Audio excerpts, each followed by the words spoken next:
mengi sana. Sasa leo ni siku ya shujaa, Mashujaa Day. Hii ni siku muhimu sana kwa kalenda ya taifa la Kenya. Siku ambayo tunakumbuka wale mashujaa ambao walipigania wakaleta uhuru kwa taifa letu, na wale mashujaa ambao walipigania wakaleta uhuru ya pili, second liberation, na wale ambao wanazidi kupigania uhuru ya tatu. Kuna watu ambao waliwawa kupigania uhuru wa Kenya. Tunakumbuka Wayaki Wahinga, alishikwa na waberuberu akapeleka kule Savo, akalazimishwa kuchimba kaburi yake, wakamzika yeye kama yeye yuko hai.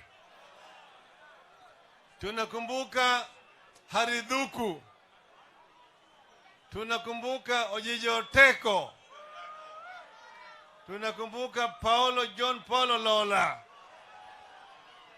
tunakumbuka Jomo Kenyatta, tunakumbuka Masinde Muliro,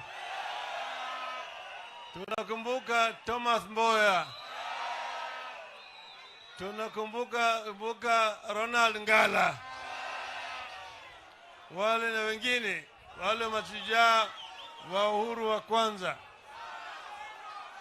Tunakumbuka Pio Gama Pinto, tunakumbuka J.M. Kariuki, tunakumbuka Ngugi wa Thiong'o, tunakumbuka George Moseti Anyona, tunakumbuka James Orengo,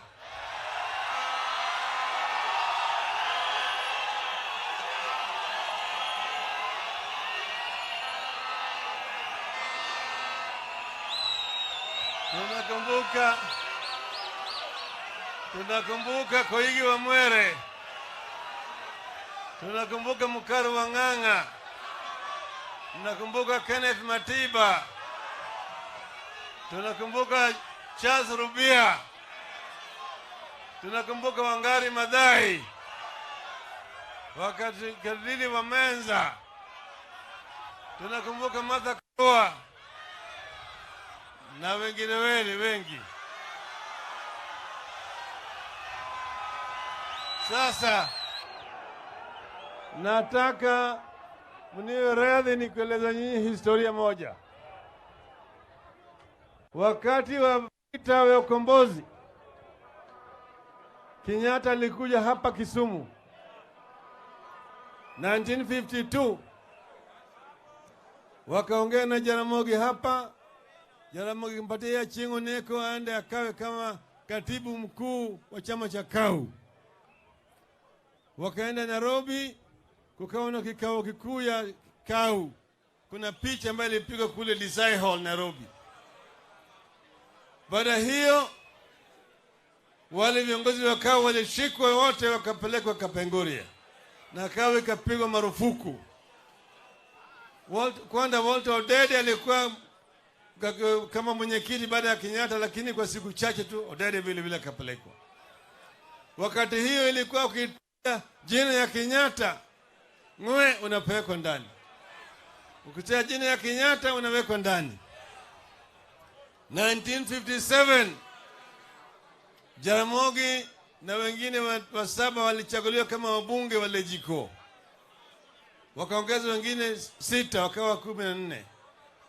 1958 katika Lejiko, Jaramogi simama mbele ya Lejiko na akasema kwa kimombo, in the hearts of the African people, Jomo Kenyatta and all those who are arrested with him were and are the true leaders of our people.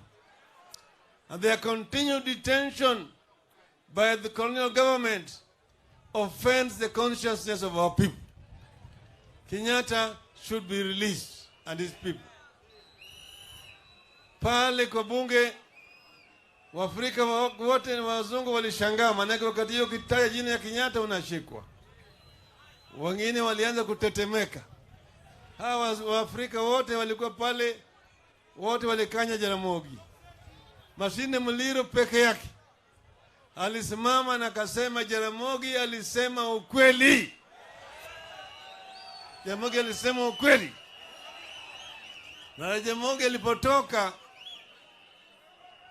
maana yake bwana Julius Kiano Gikonyo Kiano alisema ati Kenyatta and these people were leaders at that time, but now we are the true leaders of our people.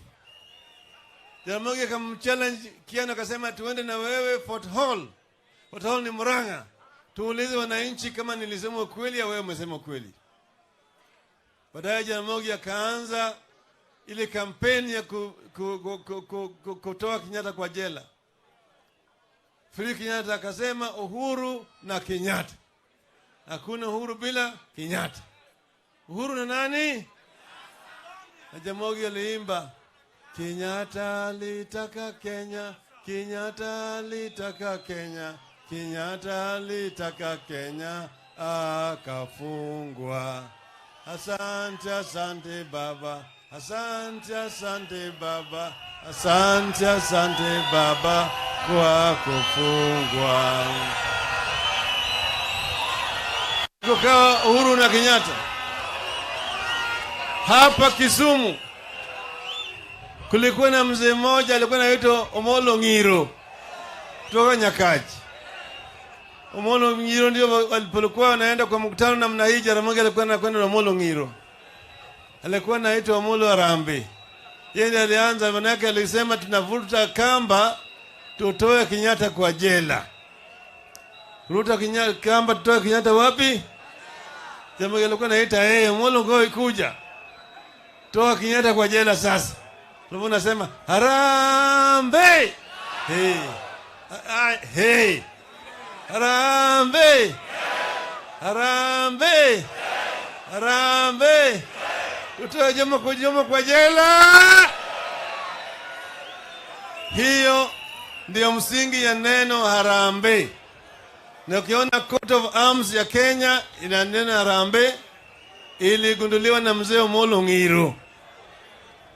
Walikuwa nasema ati furute kamba twende Lodwa, furute kamba twende Lodwa, hae furute kamba twende Lodwa. Dharura Roma kutoa Kenyatta kwa jela. Wakati hiyo wengine walikuwa hawezi kuongea.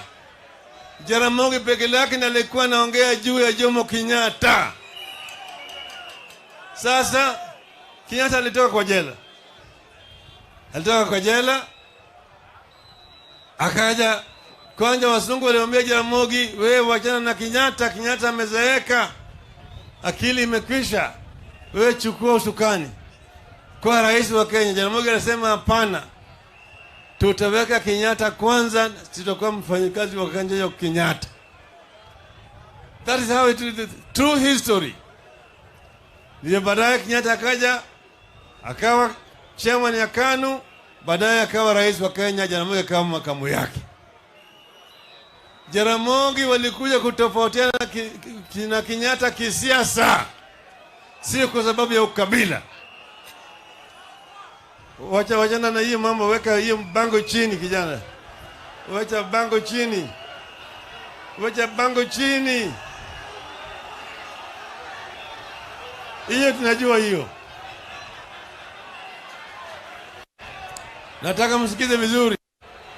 Manake mimi kuna mahali mimi naelekea. Sawa sawa? Sasa ukienda kwa nyumba ya Jaramogi pale Milimani utakuta nyumba moja, room moja inaitwa Kenyatta room. Pale ambapo Kenyatta alikuwa anakuja, anawekewa pale kila kitu, analala hapo, anapata kila kitu alikuwa anataka. Lakini baadaye walikuja tofutana kisiasa, mambo yakawa mrama. Kulikuwa kuna jengwa hapa Russia Hospital hapa.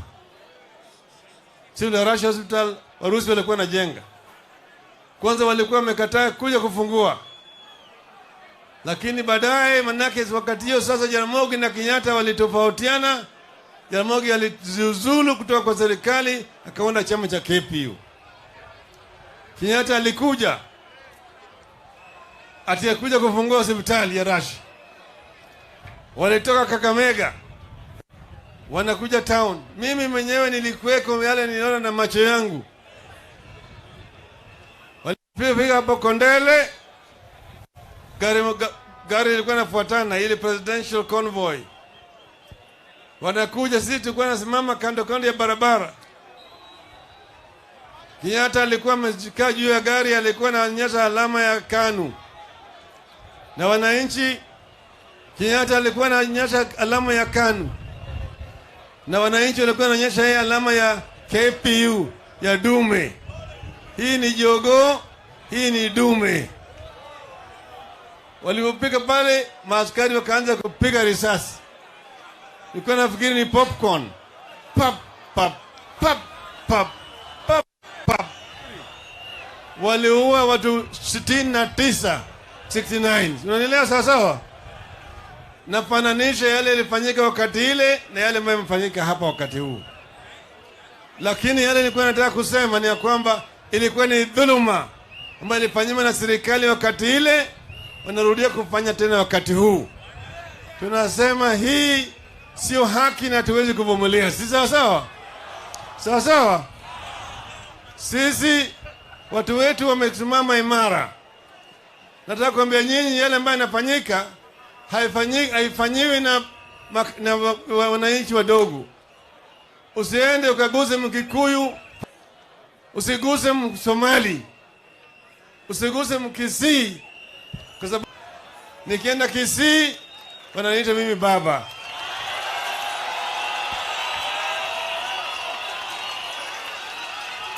Tena nilipata kura nyingi tupu kule Kisii. Ni watu yangu wa dhati kabisa.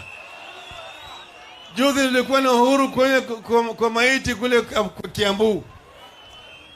Alishangaa kama wale wakikuwa naita mimi baba.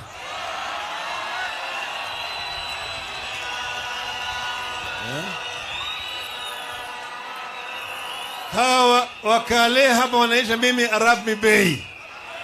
Sasa wameongeza mimi jina naita Joshua Arap Bey. Kwa hivyo hawa ni watu yangu. Hawa ni watu yangu yote. Usikwenda hapa unakuja kusumbua mwananchi mdogo ambaye anafanya biashara ya rejareja hapa tio.